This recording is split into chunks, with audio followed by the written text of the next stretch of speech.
Il disait que c'était le cheval le plus misérable qu'on ait jamais vu à une vente. Mais en moins d'une demi-heure, ce même cheval, qui allait bientôt être baptisé Midnight, allait faire quelque chose qui allait remettre en question tout ce que les hommes présents dans ce corral brûlé par le soleil pensaient savoir sur les esprits brisés. La chaleur matinale scintillait déjà au-dessus des cours poussiéreuses tandis qu'Elias Boone, appuyé contre une clôture en bois éclaté, observait la foule se rassembler autour des enclos à bétail. L'odeur de sueur, de saleté et de foin se mélangeait en un parfum typiquement western. Les bottes raclaient le sol. Les hommes criaient des prix et des blagues. Les chevaux s'agitaient nerveusement derrière les lattes de bois, battant des queues pour chasser les mouches. Chaque animal racontait sa propre histoire à travers sa posture et son regard. Peur, fougue ou fatigue. C'est alors qu'Elias l'aperçut. Dans un coin ombragé se tenait un mustang noir comme du charbon qui semblait avoir été abandonné par le monde, et qui avait lui-même abandonné tout espoir. Sa tête était si basse que son museau effleurait la poussière. Sa robe, sombre comme la nuit, avait perdu son éclat, et ses côtes ressortaient comme des poteaux de clôture à moitié enfouis. Mais ce qui attira l'attention d'Elias, ce n'était pas l'état pitoyable du cheval. C'était son immobilité. Une immobilité totale, inquiétante. Alors que les autres piétinaient et reniflaient, celui-ci se tenait debout comme s'il avait été sculpté dans de l'obsidienne, attendant quelque chose que personne d'autre ne pouvait percevoir. Harlan Pike, le commissaire-priseur, s'adressait déjà à la foule, sa voix résonnant comme un appel de clairon.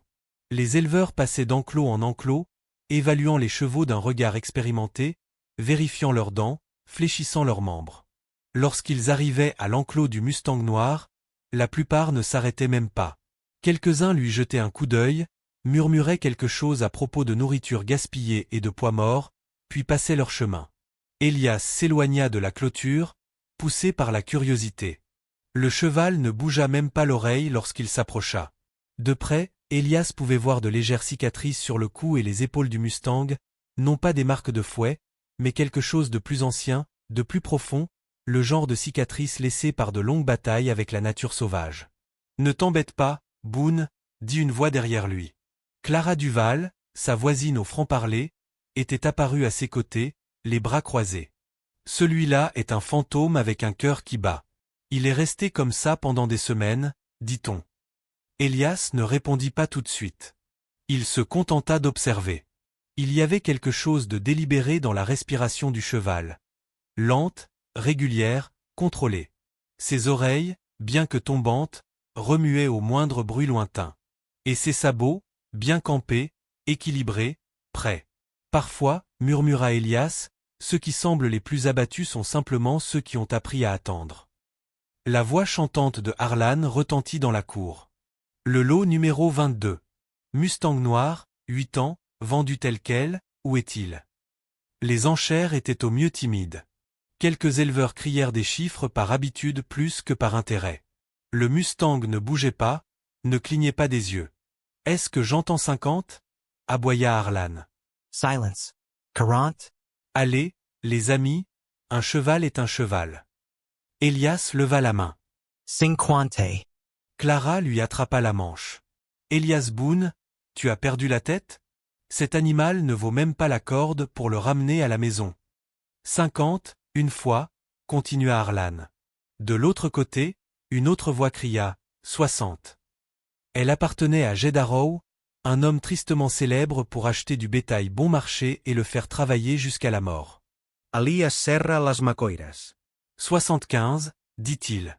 Des murmures parcoururent la foule. Que voyait Boone que personne d'autre ne voyait?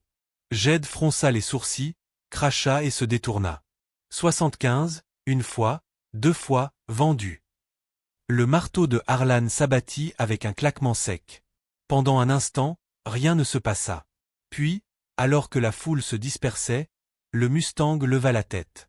Ce fut un mouvement très bref, mais Elias le remarqua. Le cheval le regarda droit dans les yeux. Dans ses yeux sombres, il n'y avait pas de vide, mais du feu, une intelligence si intense qu'Elias la ressentit dans sa poitrine. Puis, tout aussi rapidement, le cheval baissa à nouveau la tête, le masque se remettant en place. Clara Sapira. 75 $ pour un cadavre qui mange du foin. Tu as officiellement perdu la tête. Elias l'entendit à peine. Il regardait le Mustang déplacer son poids, se tournant très légèrement vers la porte, comme s'il attendait un signal que lui seul pouvait entendre. Quand Elias entra enfin dans l'enclos, la corde dans sa main lui sembla plus lourde que d'habitude. Il avait manipulé des centaines de chevaux dans sa vie, mais cet instant fit ralentir son pouls et aiguiser sa concentration. Doucement, murmura-t-il, sans savoir s'il s'adressait au cheval ou à lui-même. La barriere grinca. Le Mustang dressa les oreilles, reconnaissant le bruit, mais il ne bougea pas. Elias avança lentement, laissant l'animal lire chacun de ses mouvements. À 1 mètre, il s'arrêta. Le silence s'installa entre eux comme de la poussière. « Je sais que tu m'écoutes, » dit Elias doucement. « La question est, qu'attends-tu » Le cheval fit un seul pas mesuré, non pas vers Elias, mais vers la porte ouverte. Subtil, mais plein d'intention. Elias glissa le licol de corde sur sa tête. Pas de lutte. Pas de peur. Le cheval le suivit lorsqu'il tira, marchant avec une aisance qui ne correspondait pas à son apparence abattue. Les hommes s'arrêtèrent et regardèrent Boone traverser la cour avec son achat. Certains souriaient, d'autres chuchotaient. Le vieux Tom Grillet s'écria, « Voilà Boone avec son projet de charité. Peut-être qu'il va s'acheter une mule à 3 pattes pour lui tenir compagnie. » Elias les ignora. Il observait la démarche du cheval, régulière, symétrique, sans aucun signe de boiterie. Sa respiration était calme. Ses yeux, d'apparence terne, suivaient chaque bruit, chaque mouvement dans leur champ de vision périphérique. Quand ils arrivèrent au chariot, Elias abaissa le haillon. « Monte » dit-il doucement. Sans hésiter, le Mustang monta, plaçant chaque sabot parfaitement pour garder son équilibre. Le trajet de retour vers le ranch de Boone fut silencieux, à l'exception du rythme des roues et des sabots. De temps en temps, Elias jetait un coup d'œil en arrière.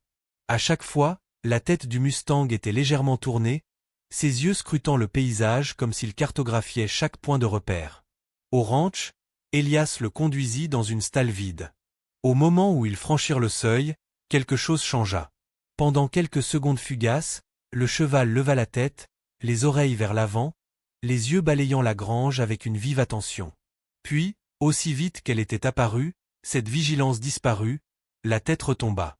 Elias remplit l'abreuvoir et déposa du foin frais. Le cheval but lentement, mangea avec un calme délibéré, sans panique, sans gaspillage. La lumière pénétrait dans l'écurie, dorée et douce. « Je ne sais pas ce que tu as vu, » murmura Elias en posant un bras sur la porte de la stalle, « mais tu es en sécurité ici, mon ami. » Les oreilles du Mustang se tournèrent vers sa voix, et pendant une seconde, juste une seconde, Elias crut voir l'animal se détendre. Mais alors que le rancher s'éloignait dans la soirée, il ne vit pas le Mustang se repositionner. Contrairement à la plupart des chevaux, qui dormaient dos à la porte, celui-ci lui faisait face. Observant. Tendant. Écoutant chaque craquement du bois et chaque murmure du vent comme une sentinelle gardant les secrets de la guerre. 3 jours passèrent, et le cheval que tout le monde qualifiait de brisé n'avait pas touché un seul grain de nourriture. Il buvait, certes, mais juste assez pour rester en vie. Elias Boone n'était pas du genre à abandonner facilement, mais même lui commençait à se demander s'il n'avait pas commis une erreur. Il avait tout essayé, du foin plus tendre, de l'avoine fraîche, même un peu de mélasse. Mais le Mustang noir, Midnight, se contentait de l'observer, calme et immobile, comme s'il se faisait une opinion sur l'homme qu'il avait acheté. Le matin du 4e jour, Elias apporta un seau d'eau dans la grange, où la lumière du soleil filtrait à travers les interstices des planches. La poussière scintillait comme de minuscules braises. « Eh bien, mon garçon, marmonna-t-il en posant le seau, j'ai connu des mules plus bavardes que toi. » Le Mustang ne bougea pas. Mais soudain, presque imperceptiblement, ses oreilles se tournèrent vers l'avant. C'était le premier signe clair d'attention depuis qu'Elias l'avait ramené chez lui. « Boone se fija. » C'est ça, murmura-t-il. « Tu m'entends, n'est-ce pas ?» Le cheval fit un pas lent vers l'avant, puis un autre. Elias ne tendit pas la main, ne le poussa pas. Il resta simplement là, immobile comme l'air avant une tempête. Finalement, le cheval s'arrêta à portée de main. Ses yeux, noirs avec de profondes stries ambrées, rencontrèrent ceux d'Elias pendant un long moment, sans ciller. Puis il baissa la tête et commença à boire. Boone expira sans s'être rendu compte qu'il retenait son souffle. À partir de ce moment, quelque chose commença à changer entre eux. Midnight se mit à manger de petites portions, goûtant chaque bouchée comme un homme qui réapprend à faire confiance à la nourriture. Il ne restait plus parfaitement immobile. Au contraire, il arpentait parfois son box, étirant des muscles longtemps inutilisés. Mais il y avait d'autres signes, plus étranges. La nuit, Elias se réveillait souvent au bruit des sabots qui bougeaient dans la grange, non pas les coups de sabot agités d'un animal confiné, mais un rythme mesuré, comme des exercices. Chaque matin, il trouvait le cheval dans la même position, alerte, calme, regardant la porte. Un après-midi, Elias sella sa jument alezane, Daisy, et la conduisit devant l'écurie de Midnight. Le Mustang leva brusquement la tête, les yeux brillants de reconnaissance. Il fit un pas vers l'allée ouverte, les muscles tendus sous sa robe sombre. « Tu n'es pas encore prêt pour ça, » dit Elias doucement, barrant la porte d'une main. Les naseaux du cheval se dilatèrent. Il n'était pas en colère, il était prêt. Ce soir-là, Clara Duval passa avec un panier de pain de maïs et plus de conseils non sollicités qu'Elias n'avait envie d'entendre. « Alors, comment va ton cheval fantôme ?» demanda-t-elle en jetant un œil par-dessus la demi-porte de l'écurie. « Il est en vie, » répondit Elias, ce qui était plus qu'il n'aurait pu promettre quelques jours auparavant. Clara secoua la tête. « Tu ne peux pas tous les sauver, Elias. Certaines choses se brisent et restent brisées. » Il ne répondit pas, mais son regard s'attarda sur la silhouette tranquille de Midnight. « Peut-être, finit-il par dire, mais parfois, ils ne sont pas brisés, ils attendent simplement le silence propice à leur guérison. » 2 semaines plus tard, la première neige tomba tôt cette année-là. Elle recouvrit les plaines d'un manteau blanc, étouffant tous les sons sauf le crissement des bottes et le croassement occasionnel d'un corbeau lointain. Elias décida que le moment était venu. Il ouvrit lentement la porte de l'écurie, le licol en main. « Allez, mon garçon. Voyons ce qu'il reste de ton feu. » Midnight sortit sans résistance, ses sabots murmurant contre la terre gelée. Ils marchèrent jusqu'au corral, l'air vif et piquant. Boone glissa la corde du licou à travers la barrière, laissant de l'espace au cheval. Au début, rien ne se passa. Midnight resta immobile, les yeux mi-clos. Puis il leva la tête.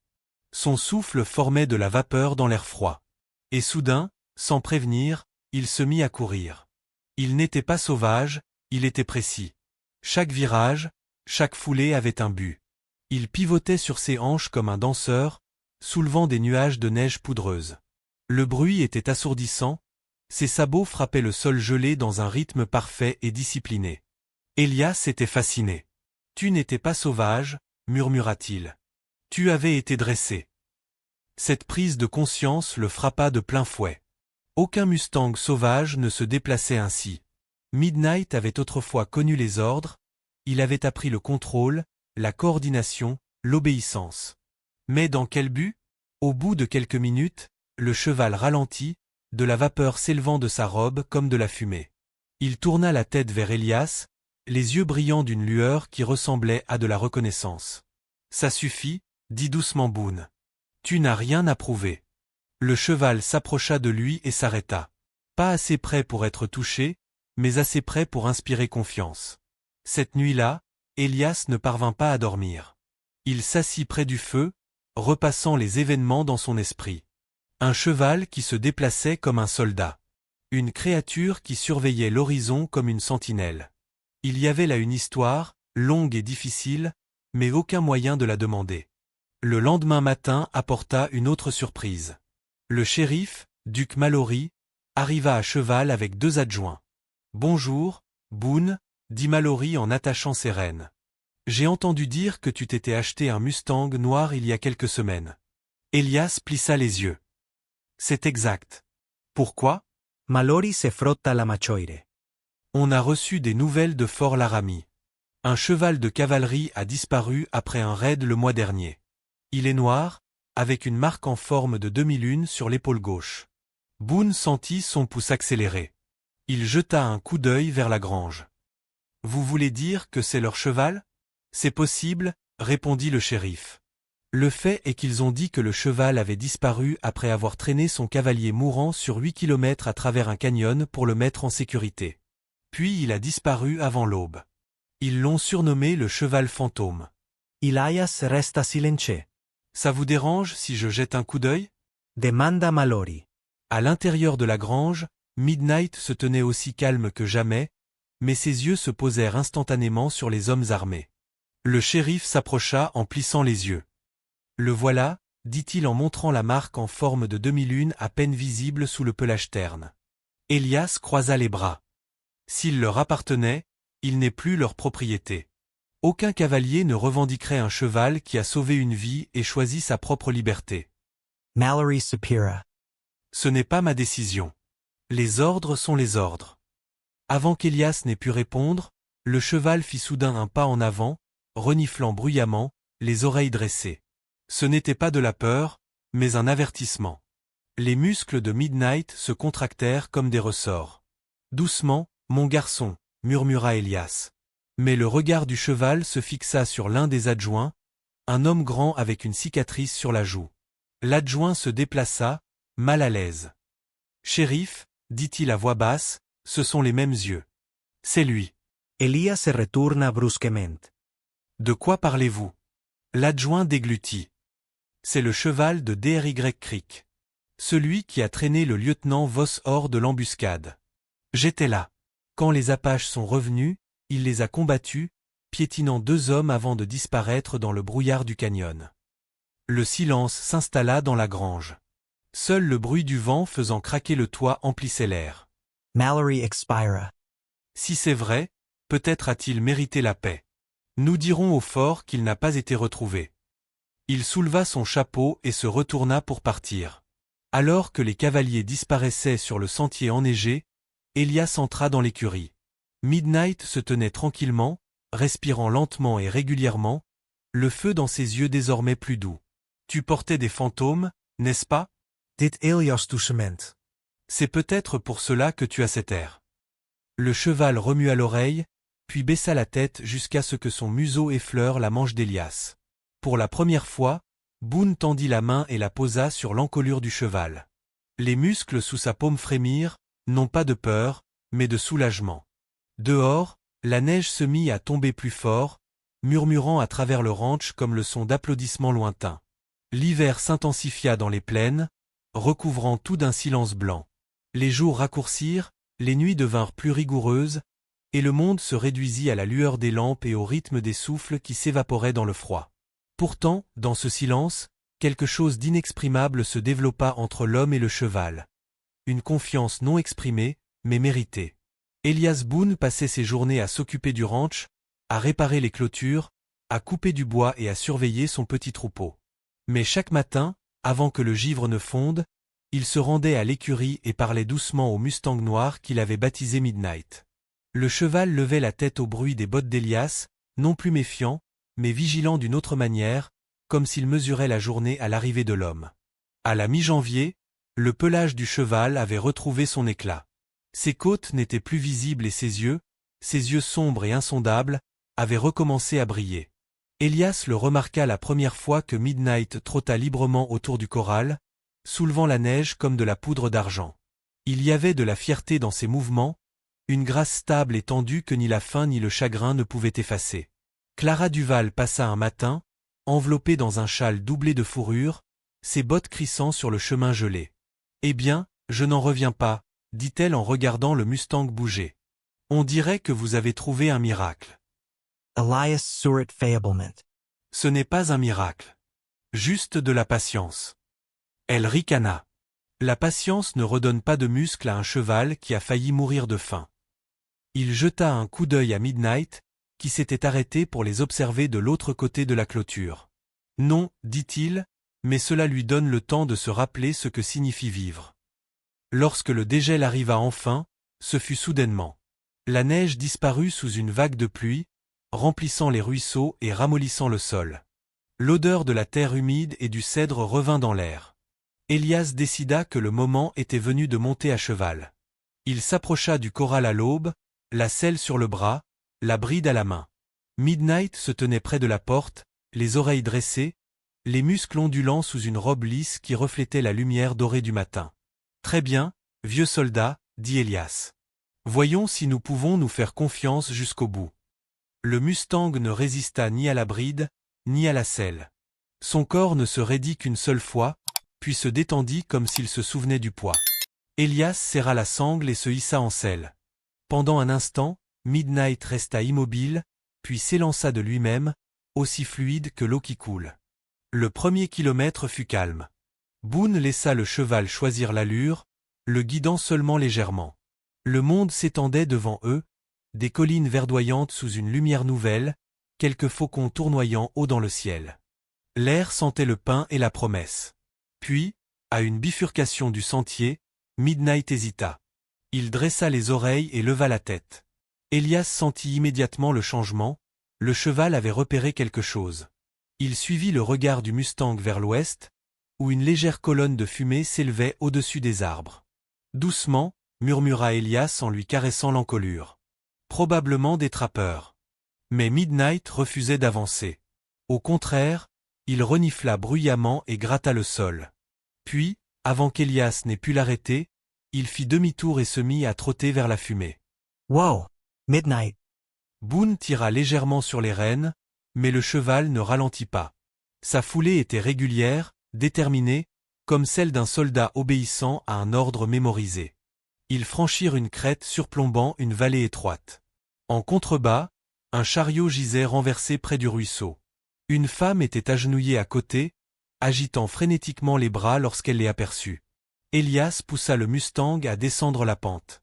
« Accrochez-vous » cria-t-il. Lorsqu'ils l'atteignirent, la femme, à peine âgée de plus de 20 ans, les joues brûlées par le vent et les gants déchirés, semblait au bord de la panique. « Mon père est coincé sous les cieux » halta-t-elle. Élias mit pied à terre et jeta les rênes de côté. Midnight resta parfaitement immobile, observant la scène. Boone s'accroupit près du chariot. L'homme coincé dessous était conscient mais pâle, la jambe bloquée. La roue est profondément enfoncée, marmonna Élias. Il va falloir soulever. Il regarda le Mustang. Midnight croisa son regard, les oreilles dressées. « Tu penses pouvoir nous aider, mon garçon » demanda Boone doucement. Il passa une corde sous l'essieu, attacha l'autre extrémité à la corne de la selle et donna un ordre doux.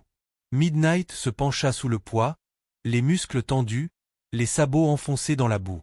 Le chariot gémit mais ne bougea pas. « Encore » cria Élias.